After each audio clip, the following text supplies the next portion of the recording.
night of the 21st of December 1988, Pan American Airlines Flight 103 was destroyed while flying over Scotland, killing all 259 people on board. The debris from the aircraft fell onto the town of Lockerbie, killing a further 11 people on the ground.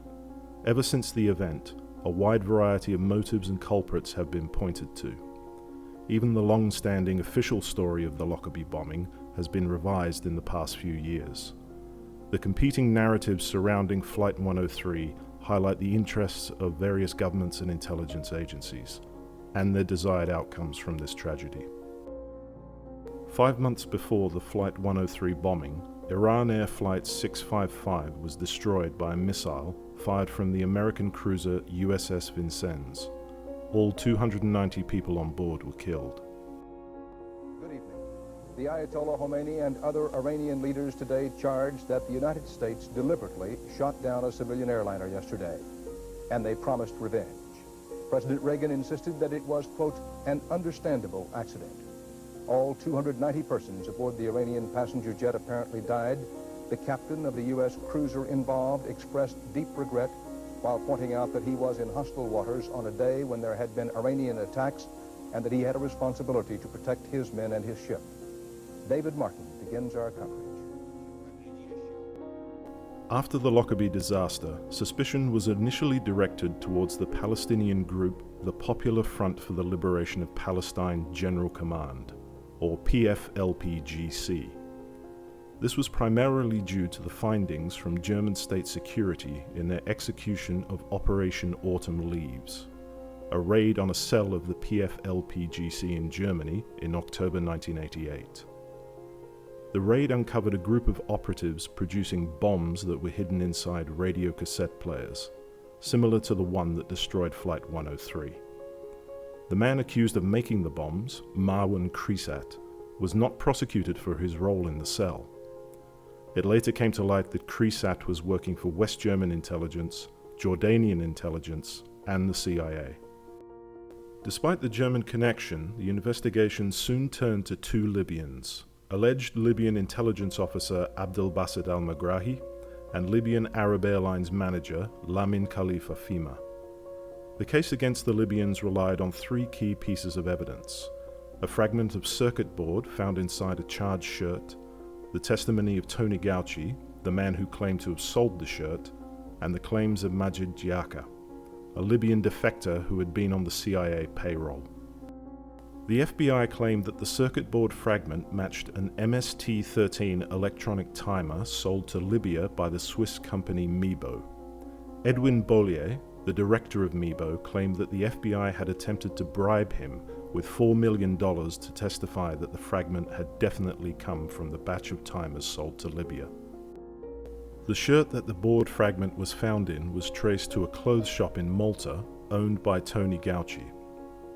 Gauci identified al-Megrahi as the man he had sold the shirt to. However, Gauci's initial description of the man to police claimed that the buyer was in his 50s and over 6 feet tall. Al-Megrahi was 37 years old and 5 foot 8 inches tall. After the trial, Gauci received $2 million from the US Department of Justice. On August 10, 1988, the CIA documented the walk-in defection of Majid Giaca, who claimed to have connections to Libyan intelligence. Giaca was offering information in return for a new life outside of Libya. The CIA entertained Giaca's claims and put him on the payroll. He testified at the trial of al-Megrahi and Fhimah, stating that the two had sourced the explosives from the Libyan Arab Airlines office in Malta. The three judges in the trial rejected Giaca's testimony, viewing him as having no credibility and purely motivated by the money dished out to him by the CIA. During the trial, Dr. Hans Kirchler was appointed by the UN as an observer. In his report, Kirchler was highly critical of the court proceedings. He wrote that there was no material evidence against al-Megrahi or Fhimah, the guilty verdict was irrational, and that the presence of two members of the US Department of Justice on the prosecution team had the appearance of American interests dictating the outcome of the trial. After the bombing of Flight 103, Pan American Airlines hired Yuval Aviv, the founder of the corporate investigation firm Interfor, to investigate the incident. Aviv claimed that a CIA team operating independently of CIA headquarters in Langley had provided protection to a terrorist drug smuggling operation in exchange for help with the release of hostages held in Lebanon. The most controversial part of Aviv's report was the claim that CIA headquarters had been warned of a bomb being loaded onto the plane, but had told the CIA team in Germany to do nothing to stop it. Yuval Aviv is infamous for making lofty claims about his credentials as an international terrorism expert and being a former Mossad agent. He has been indicted for fraud, accused of fabricating intelligence, and had the Israelis claim that he never worked for Mossad. The highest profile passenger aboard Flight 103 was Assistant Secretary General of the United Nations Bernd Carlson. Carlson was also the UN Commissioner for Namibia, and a key figure during Namibia's process in seeking independence from occupation by South Africa. Carlson was highly critical of diamond mining companies such as De Beers, accusing them of overmining and stripping Namibia's key resource before independence was achieved. Yeah. Bernd Carlson, the man responsible for Namibia under international law. We asked him about Namibia's diamonds. The corporation has been trying to skim the cream. That means they have gone for the large diamonds at the expense of the steady pace. In this way, they really shorten the lifespan of the mines. One would expect from a worldwide corporation like De Beers and Anglo American that they would behave with an element of social and political responsibility. But the behavior in the specific case of Namibia has been one of profit maximization, regardless of its social, economic, political, and even legal responsibilities.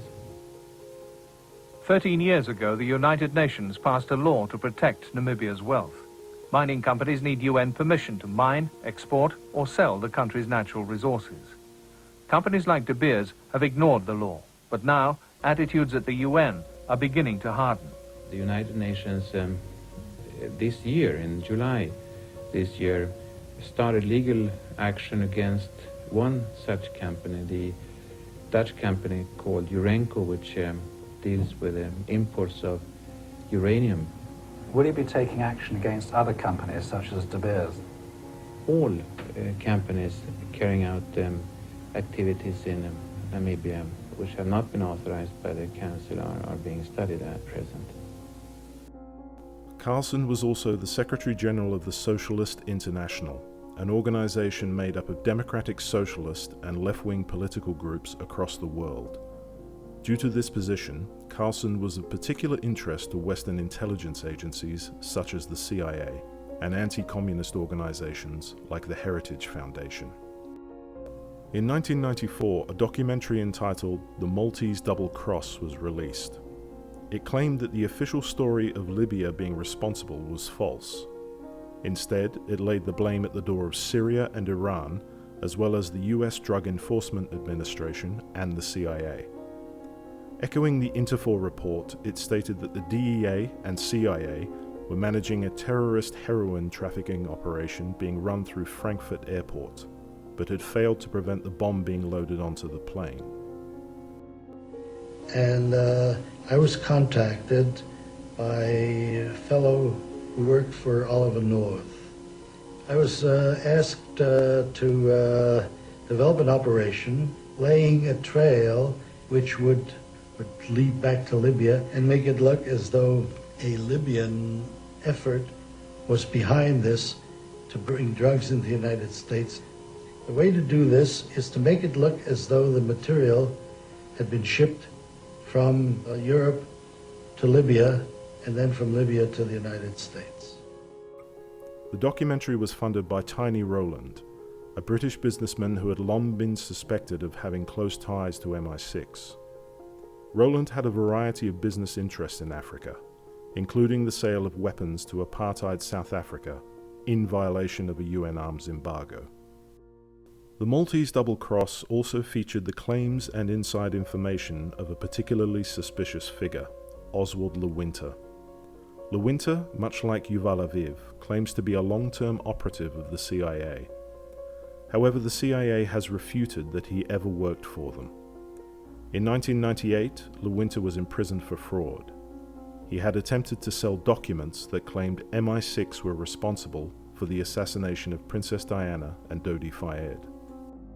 Since the fall of the Gaddafi regime in Libya in 2011, with Western attention turning to Iran, there has been an effort to introduce the narrative of Iranian culpability for the downing of Flight 103. Although al-Megrahi died in 2012, his family are still appealing his conviction. In 1985, American intelligence officer Graham Fuller wrote a memorandum to William Casey, the director of the CIA, regarding a new policy on Iran. In the memo, Fuller states, "We have every reason in the world to want to see Gaddafi collapse. Bold US policies leading to his downfall would have a chilling effect on Iran. Unlike Iran, we have nothing to lose in Libya and everything to gain."